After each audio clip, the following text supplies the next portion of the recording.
Hello friends, स्वागत है आपका अपना YouTube channel PN pharma tips में। दोस्तों, आज हम जानकारी लेने वाले हैं टाइफाइड बुखार का ट्रीटमेंट क्या होता है, यानी डॉक्टर के द्वारा टाइफाइड फीवर में कौन कौन सी दवाइयां और इंजेक्शन दिए जाते हैं। तो इस वीडियो में हम संपूर्ण जानकारी लेने वाले हैं, इसीलिए वीडियो अंत तक बने रहें। और अभी तक वीडियो को लाइक शेयर नहीं किया है तो सबसे पहले वीडियो को लाइक शेयर कर चैनल को सब्सक्राइब करें।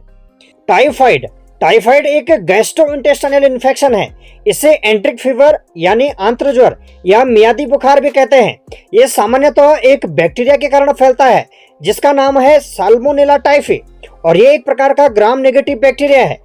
आप डायग्राम में देख पा रहे होंगे, ये एक साल्मोनेला टाइफी बैक्टीरिया का ही डायग्राम है।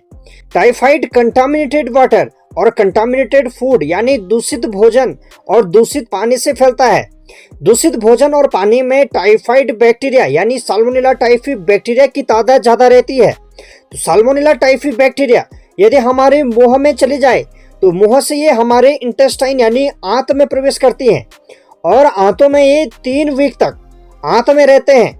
फिर इंटेस्टाइन की दीवार को ये धीरे धीरे कमजोर करके छेद कर देती हैं, और छेद करने से ये हमारे रक्त प्रवाह यानी ब्लड में चले जाती हैं, और ब्लड के माध्यम से ये टाइफाइड बैक्टीरिया हमारी बॉडी के अन्य टिश्यूज और सेल्स के अंदर छुप जाती हैं।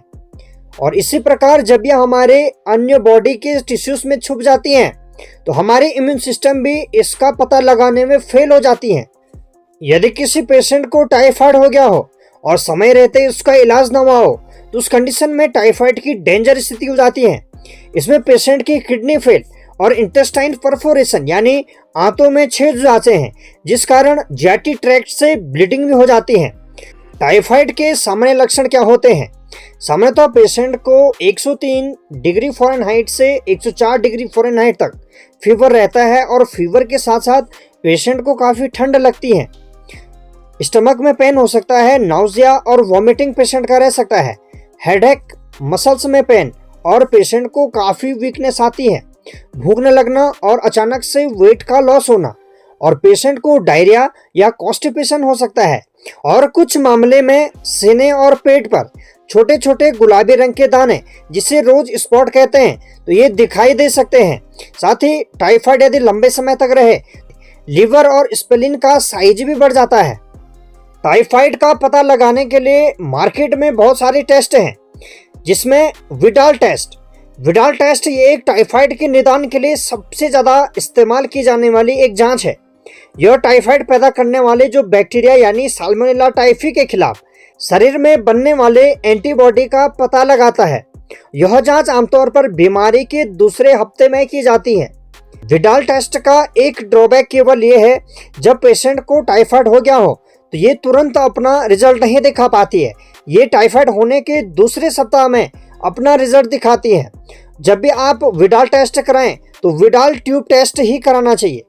इसमें एंटी-टीएस टाइटर का जो लेवल है 1:160 और एंटी-टीओ टाइटर का अनुपात 1:180 से ऊपर बढ़ जाता है तो उस कंडीशन में टाइफाइड कहलाता है। साथ ही जो दूसरा टेस्ट है, जिसे हम ब्लड कल्चर टेस्ट कहते हैं, इस जांच को टाइफाइड के लिए सबसे सटीक माना जाता है। इसमें खून का सैंपल लेकर यह पता लगाया जाता है कि उसमें टाइफाइड के बैक्टीरिया मौजूद हैं या नहीं हैं। यह टेस्ट संक्रमण के शुरुआती दिनों में भी काफी प्रभावी रहता है। तीसरा है टाइफी डॉट टेस्ट।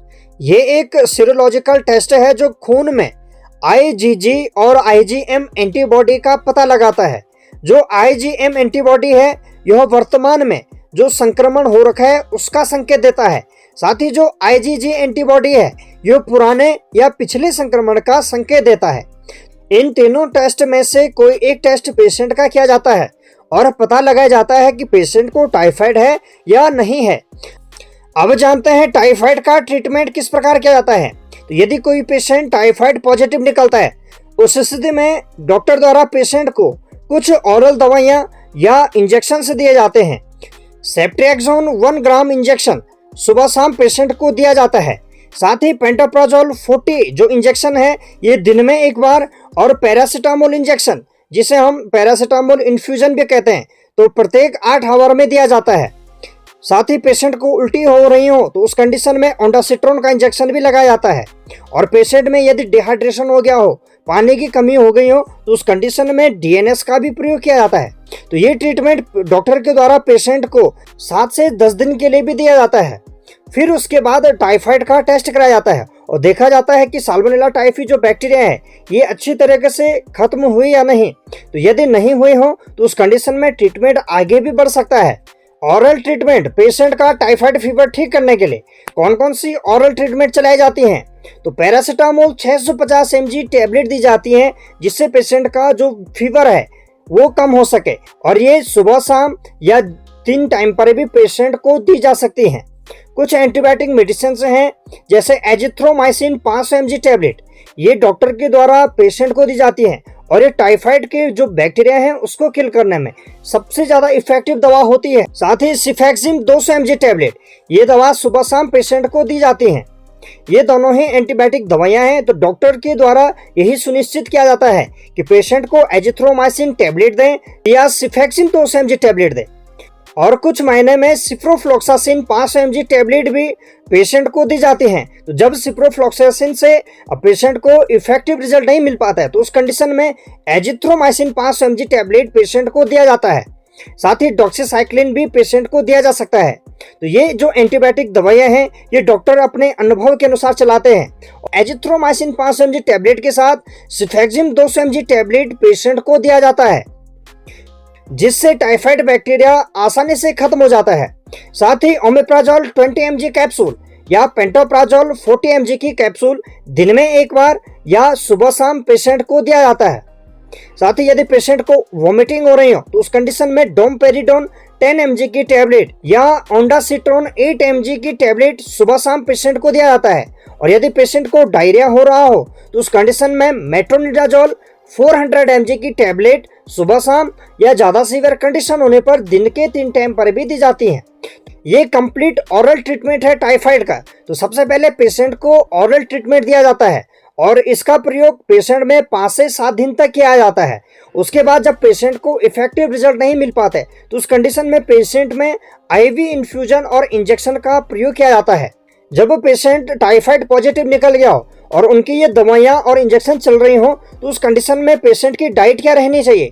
सबसे पहले क्लीन वाटर का प्रयोग करें। बिल्कुल साफ पानी होना चाहिए जिसमें साल्मोनेला टाइफाइड बैक्टीरिया ना हो। तो पानी साफ करने के लिए आप पानी को करीब 5 मिनट तक उबाल के रखें और उबालने के बाद उस पानी को बिल्कुल ठंडा होने दें। ठंडे होने के बाद फिर उस पानी का प्रयोग करें। दूध का जब आप प्रयोग करें तो दूध को भी बिल्कुल उबाल कर लें। टाइफाइड के केस में सबसे ज़्यादा जरूरी होता है बॉडी को हाइड्रेट रखना और इलेक्ट्रोलाइट का बैलेंस रहना। इस स्थिति में टाइफाइड के मरीज को खूब पानी देना चाहिए, जैसे दाल का पानी, वाटर या कोकोनट वाटर या ताजे फलों का जूस। तो ये पेशेंट को देना चाहिए जिससे पेशेंट के बॉडी का हाइड्रेशन और इलेक्ट्रोलाइट लेवल बैलेंस रह सके। सॉफ्ट फूड पेशेंट को देना चाहिए जैसे दलिया या खिचड़ी, और किसी प्रकार का जंक फूड का प्रयोग नहीं करना चाहिए। तो ये संपूर्ण जानकारी है टाइफाइड फीवर के ट्रीटमेंट की। जानकारी यदि अच्छी लगी हो तो वीडियो को लाइक, शेयर और चैनल को सब्सक्राइब करें। आपका अपना YouTube channel PN pharma tips.